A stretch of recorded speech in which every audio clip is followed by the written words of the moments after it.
All right, so here are our AP review questions. This first one says, the number of passengers who have boarded a ship is modeled by a differentiable function P, where T is the number of hours since boarding began. So people are getting on a ship, and then they give us some values in the table here. So time is in hours, and then P of T is passengers. So in the beginning, there were no passengers, and then as time goes by, more people get on the ship, okay? So that is what they give us. Letter A says, according to the model, what is the average rate, they're asking for, average rate at which passengers board the ship in passengers per hour over 1 to 8 hours. They're asking for an average rate of change. What does that mean? What do they want us to do?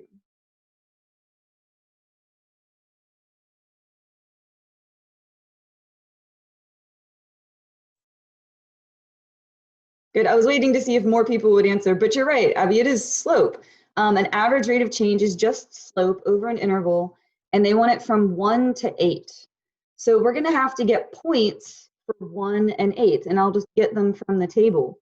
I'm gonna have 135, and then 8, 728. It's not necessary to write those down. I like to, though, just so I have them as coordinate points, and so that I don't look at the wrong part of the table. So I always write them down. And then we're just going to do the slope. So it'll be 728 minus 35 over 8 minus 1. You don't have to simplify that down, so please just leave it alone. But we did a rate of change, so it would be passengers per hour.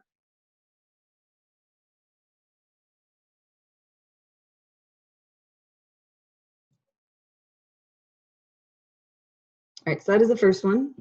Letter B, write P prime of 4.5 as the limit of a difference quotient. Okay, this is the formula that I showed you last time when we talked about differentiability. We want to find the derivative at a specific point. So it will be limit as t goes to 4.5. And if you forget and put x, that's okay, as long as you stay consistent. And then it is the function, so that's P of t, minus whatever you get when you plug in 4.5, so P of 4.5, over T minus 4.5. So that is the first thing that they asked for here. It says write P prime as the limit of a difference quotient, so there's that. And then use the data in the table to approximate. So this isn't going to be perfect, but we're going to do an approximation for P prime of 4.5. Okay, remember, derivative means slope. So we want to do the best approximation for the slope at 4.5 that we can.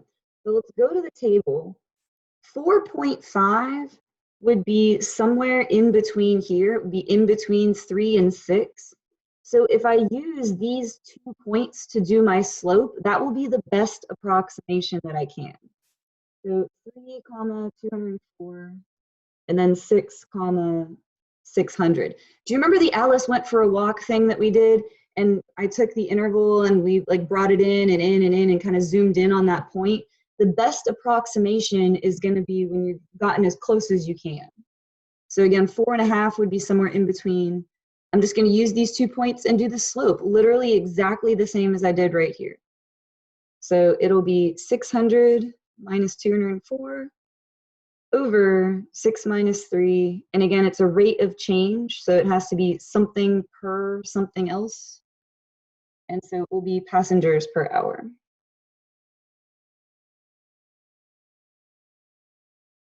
And don't do anything to that. If it's free response, you just want to leave it alone.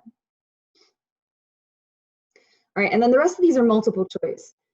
This one, I know that we are going to need a calculator for it because look at the answer choices. They're all these crazy decimals. So if you've got your calculator handy, just go ahead and check that out. You are going to need that. It says the derivative of a function is given by this crazy thing. Okay, so we have the derivative. At what value of x does the line tangent to the graph, okay, so tangent line, have a slope of 2? Slope of tangent line means derivative, Derivative is the slope of the tangent line. Instantaneous rate of change. We want to know when that's 2. So we want to know when this derivative equals 2. So what I'm going to do is in my calculator, I'm going to put this derivative into y1, and I'm going to put the number 2 into y2, and then I'm going to calculate where they intersect each other. All right, so if you want to follow along with me, go ahead and grab your calculator. In y equals, clear out whatever else you've got in there. We're going to put the derivative in y1. So it is 0.1x plus e to the power 0.25x. And the E button is right here. It's second ln. It's right above the ln key, so second ln. And then in y2, I'm just going to put the number 2. And we'll go to zoom standard. If I need to zoom in or anything, I can do that. I always just start with standard. And that looks good. We want to calculate where these intersect. So I'm going to go second trace. It says calc right there. So second trace. I want an intersection. And it's going to ask me first curve, second curve, guess. You can basically just hit enter for all those things. There's only 2 curves, so the curves can't be wrong. And there's only 1 intersection, so your guess can't be wrong. There is only 1 place they intersect. And it will come up. So 2.286. They always round in the multiple choice though, so they probably wrote 2.287. They probably rounded it up. Let's see. Yeah, the answer is going to be C, 2.287.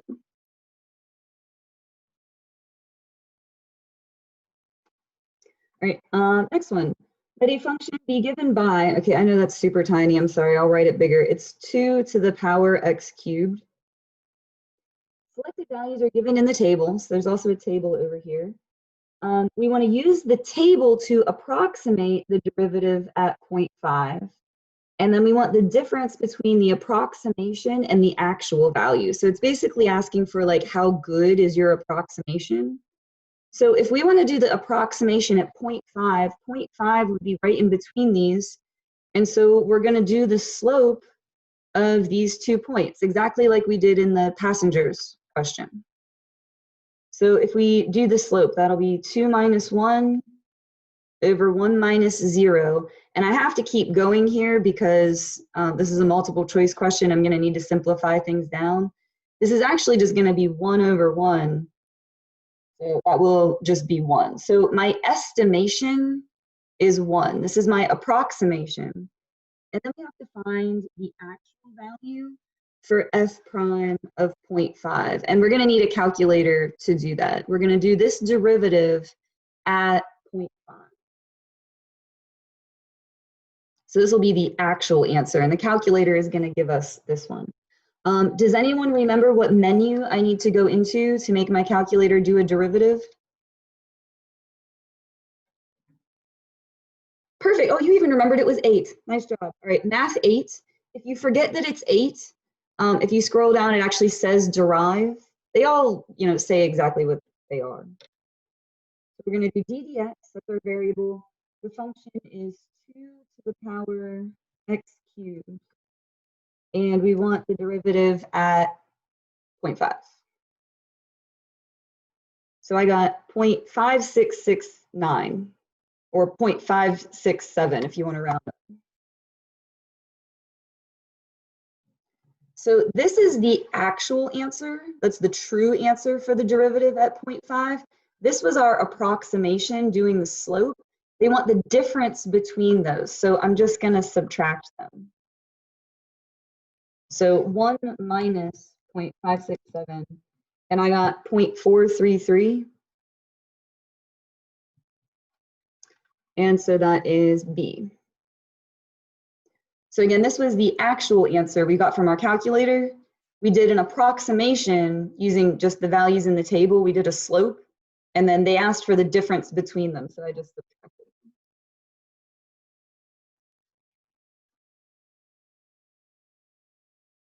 All right, next one. Select the values of what is the average rate of change over the interval 1 to 5. So again, average rate of change just means slope. And we want to go from 1 to 5. Are you guys getting that like the majority of these are about slope? I hope you are, because it pretty much sums all of this up. If you have to sum up like the first half of the year in calculus, it's all basically just slope. All right, so this would be 14 minus 2 over 5 minus 1. And I think they actually left them like that. 14 minus 2 over 5 minus 1. Yeah, that one would be C, because they didn't simplify them down, which is actually kind of nice. All right, function f is given by this equation. What is the average rate of change? Again, that means slope over the interval 0 to pi. All right, the only difference with this question is instead of looking the values up in a table, you have to actually plug them in yourself. We're gonna need the unit circle, just as a heads up, all right? So if we plug in 0 right here, cosine of 0, here's where 0 pi is. Cosine is the x value, which would be 1. So cosine of 0 is 1. Times 3 would be 3, plus 1 would be 4. And then we're going to plug in pi. Pi is right here. Again, cosine is the x value. So cosine of pi would be -1. Times 3 would be -3. Plus 1 would be -2. So this would be a non-calculator question, and you would have to get through that unit circle stuff on your own to get those points. So again, just be aware of that. So doing the slope, we're going to have -2 minus 4 over pi minus 0, which would be -6 over pi. And so that one is A.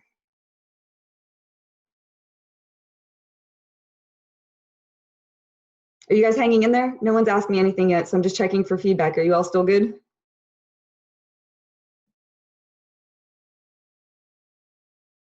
Everyone's with me here? Okay. We'll do a break after this, I promise. It's important for us to do questions like this, though, so we gotta get through it.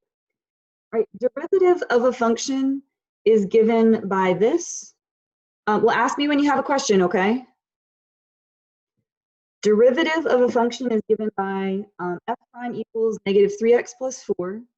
They give you f of -1 equals 6. What is an equation of a tangent line? Okay, so to write an equation, you need a point and a slope. And they gave us the point. It was -1, 6. Slope comes from the derivative, so we want to do the derivative at -1 because that is our point of tangency, and so that will give us the slope of our tangent line. So I'm going to plug -1 into this derivative that they gave me. I want to do f prime of -1. So -1 times -3 would be 3, plus 4 would be 7. So that is my slope. And then I'm going to put it together into an equation. So y minus 6 equals my slope. And then x minus -1 would be x plus 1. Now they rearranged all these choices so that they're y equals mx plus b, so we're going to have to rearrange this. It's not hard, it's just a couple of extra steps. I'm going to distribute the 7 and then add over the 6. So that'll give me 13. And so that one is D.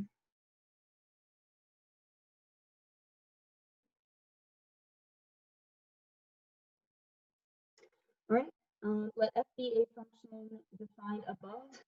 It ended up being over here, so this is the function that they're talking about.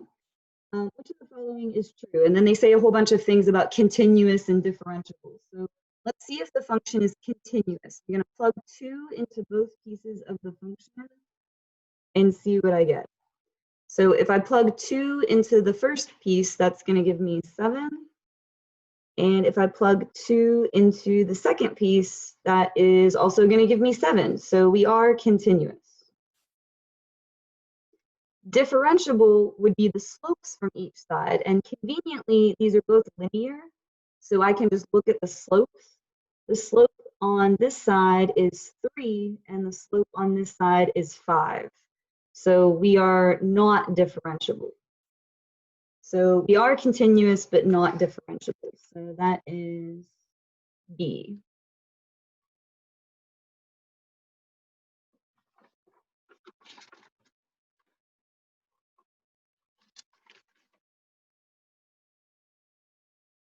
Right, the graph of f prime, the derivative of a function, is shown above. So just be aware, this is f prime. I didn't make the prime very clear there, but this is the derivative graph.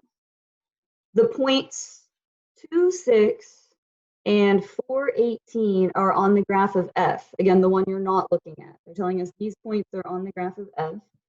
Which of the following is an equation of a tangent line? So we need a point and a slope.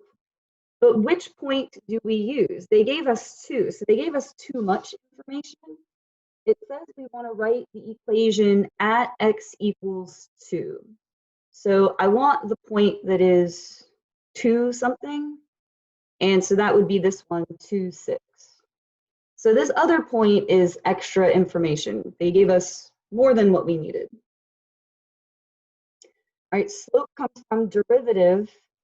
I want the derivative at 2 because that is my point of tangent.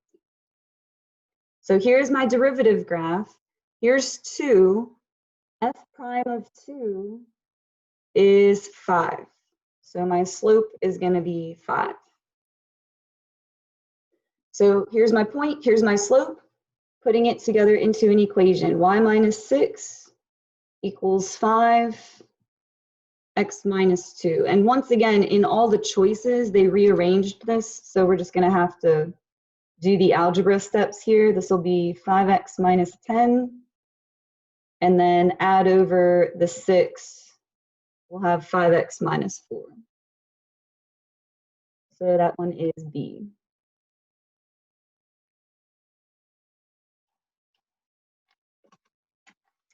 All right, a graph of a trigonometric function is shown above from A to B.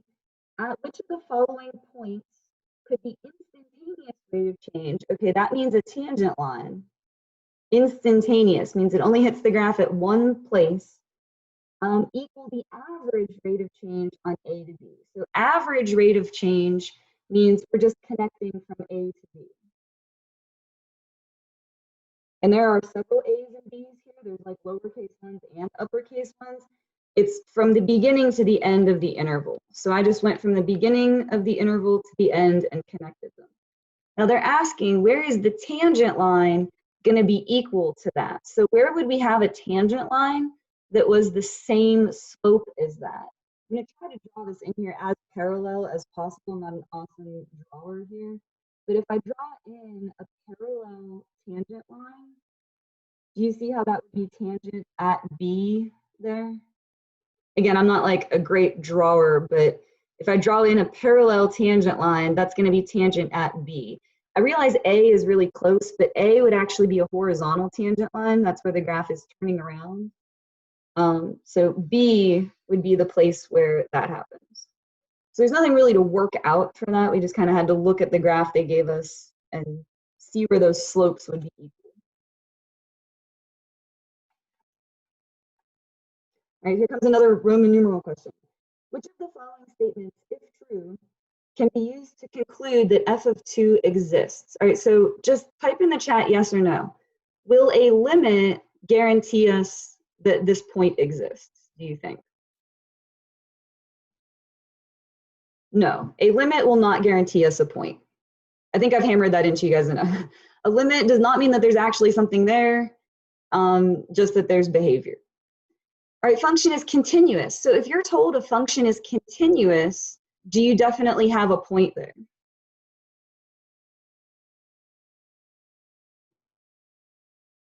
I'm getting both for this one. If my function is continuous, that means that I have a point, I have a limit, and they equal each other. So if the function is continuous, I am going to have a point. There has to be something there in order for there to be continuity. You have to be able to trace without lifting your pencil off the paper. And if you're told that your function is differentiable, then you know it's also continuous. And if it's continuous, then you have to have a point. Also, you would need to have a point there in order to be able to get a derivative. That's what differentiable means. It means you could get a derivative.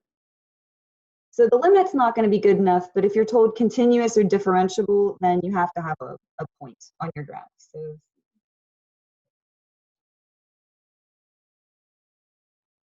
and then last one, graph of a function is shown. Sorry, these are so tiny. I'm going to just read them all to you. Again, I posted this document, so you can open it and zoom in on it. I'm sorry that it turned out like this. All right, graph of a function f is shown has a vertical tangent at -2. So we have a vertical tangent here. Horizontal tangent at -3 and -1. Which of the following statements is false? Oh, be careful. They said false this time. All right, so 3 of them are true and 1 of them is false. Let's read through. F is not differentiable at -2, so it's right here, because of a vertical tangent line. Well, that's true. The graph is not differentiable there because of the vertical tangent line. So that is true. So it's not our answer. We're looking for the one that's false. Letter B, f is not differentiable at 0 and 2.5 because the graph is not continuous at those points. So at 0, we have a jump discontinuity, and at 2.5, we have a hole. So yes, that's also true. We are discontinuous at 0 and 2.5. So it's not our answer because it's true. Letter C, f is not differentiable at 1.5 and 4 because the graph has sharp corners there. So here's 1.5, that looks like a sharp corner. And here's 4, that's actually a cusp, but that's also a sharp edge, so true. And then the last one, this one's gonna have to be our answer, but let's read through it. F is not differentiable at -3 and -1 because of the horizontal tangent lines. That is false. Horizontal tangent lines do not mean that you're not differentiable. You can get a slope there. The slope is 0. It's when it's undefined that you have an issue. So D is our answer for that one.